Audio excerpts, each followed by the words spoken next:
मन आत्मा का एकाकार स्वरूप है। योग जब तक दैहिक इकाइयों का योग है, मनुष्य जीवित है और स्वस्थ है। जहां विघटन हुआ तो समझिए कि जीवन समाप्त। इसी योग को हमारे ऋषि मुनियों ने गहनता से परखा और एक ऐसी जीवन पद्धति विकसित की जिसके माध्यम से व्यक्ति दैहिक के साथ आत्मिक रूप से भी पूर्ण निरोगी रहकर आत्मा से परमात्मा का स्वरूप प्राप्त कर सके। योग शब्द संस्कृत की धातु युद्ध से निकला है। 11 दिसंबर 2014 को संयुक्त राष्ट्र में 177 सदस्यों ने 21 जून को अंतरराष्ट्रीय योग दिवस के रूप में मनाने को मंजूरी दी। लेकिन वो योग शक्ति ही है जो युवा वर्ग को आपस में अपनी जड़ों की तरफ लाने में कामयाब रही। जैसा कि आप सब लोग जानते हैं कि हमारे माननीय प्रधानमंत्री नरेंद्र मोदी जी ने अंतर्राष्ट्रीय योग दिवस 21 जून को घोषित किया है। वो योगा के लाभों और फायदों को पूरी दुनिया को अवगत कराना चाहते हैं और हम भी उनके साथ इस चीज़ को आगे बढ़ाना चाहते हैं कि योगा से हम अपनी जीवन शैली और दिनचर्या को कैसे चेंज कर सकते हैं। आज की जीवन शैली लोगों की बदलती जा रही है। हर व्यक्ति अपने स्वास्थ्य के प्रति उदासीन सा हो गया है। देर रात तक सोना, लेट जगना, सारी उसकी दिनचर्या चेंज होती जा रही है। फास्ट फूड ज़्यादा इन्वॉल्व हो गए हैं खान पान में, तो हमें योगा को जितना हो सके उस पर फोकस देना है। नियमित सैर करनी चाहिए, प्रातःकाल जल्दी उठना चाहिए और योगा हमें स्वच्छ, साफ और खुले वातावरण में करनी चाहिए। ढीले वस्त्र पहनने चाहिए जिससे हम उसको तरीके से कर सकें। योगा करते वक्त हमें आसन शुरू में सरल करने चाहिए, फिर धीरे धीरे उनको बढ़ाना चाहिए। योगा आसन से हमारा मन और आत्मा दोनों में संतुलन होता है।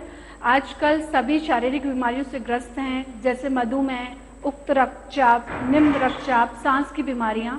योगा से ब्रीथिंग प्रॉब्लम नॉर्मल होती है। उसके अलावा योगा के साथ साथ बीमारियों के साथ साथ लोगों का तनाव भी कम होता है। जैसा कि आजकल की जो भागदौड़ की जिंदगी है उसमें लोग, हर एक आम आदमी तनाव से ग्रसित है, तो योगा के द्वारा हम उस तनाव को कम कर सकते हैं। मन और आत्मा के बीच जो संतुलन है उसको स्थापित कर सकते हैं। तो मेरा तो यही मानना है कि भारत में हर इंसान, हर बच्चे, हर व्यक्ति को रोज योगा करनी चाहिए। प्रातःकाल नियम से उठना चाहिए, योगा अभ्यास करना चाहिए। उसके बाद उसको अपने जो जरूरी वर्क है करने चाहिए। जैसे अपने लिए नहाना, खाना, पीना सब चीज़ जरूरी है, वैसे योगा को भी हम लोगों को अपनी दिनचर्या में शामिल करना है। हमारे भारत में जैसे राजयोग, हठ योग, कर्म योग, ऐसे बहुत सारे योग प्रचलित हैं जिनमें हम सब लोग ताड़ासन, धनुरासन, त्रिकोणासन हम स्पाइन, जिनको भी रीढ़ की हड्डी से रिलेटेड प्रॉब्लम है उससे रिलेटेड कराते हैं, क्योंकि आजकल सब लोग सिटिंग वर्क करते हैं, सबका टहलना करना कम हो गया है जीवन शैली चेंज होने की वजह से। इसलिए हम ताड़ासन, धनुरासन, त्रिकोणासन, उसके अलावा सूर्य नमस्कार में एक सूर्य नमस्कार में 12 आसन कंप्लीट होते हैं, तो उससे पूरी बॉडी का वार्म अप हो जाता है। अगर कोई व्यक्ति योगा के पूरे आसन नहीं कर पाता और सूर्य नमस्कार अगर प्रतिदिन 21 बार करता है तो उसके बेनिफिट्स उसको 10 दिन में दिखने लग जाते हैं।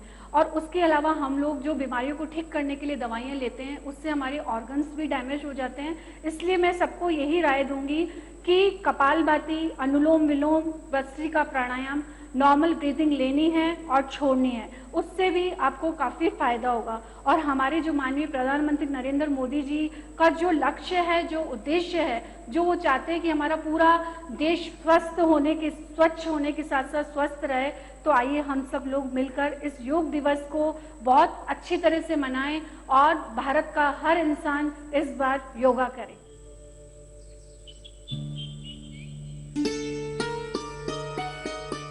योग एक संपूर्ण विज्ञान है, जीवन शैली है, एक पूर्ण चिकित्सा पद्धति है और एक पूर्ण अध्यात्म विद्या है।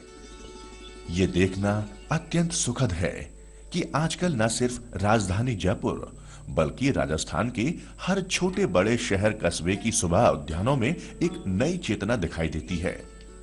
वैसे तो योग कभी भी किया जा सकता है, लेकिन प्रातःकाल इसके लिए सर्वश्रेष्ठ माना जाता है। जवाहर सर्किल पार्क में अलग अलग चैतन्यता नजर आती है सुबह सुबह।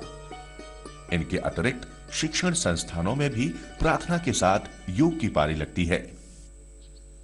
बड़े और उच्च तकनीकी शिक्षण संस्थानों में जहां पढ़ाई का अतिरिक्त दबाव रहता है, वो योगी है जो विद्यार्थियों और शिक्षकों को तनाव मुक्त रखता है और नया सीखने को प्रेरित करता है।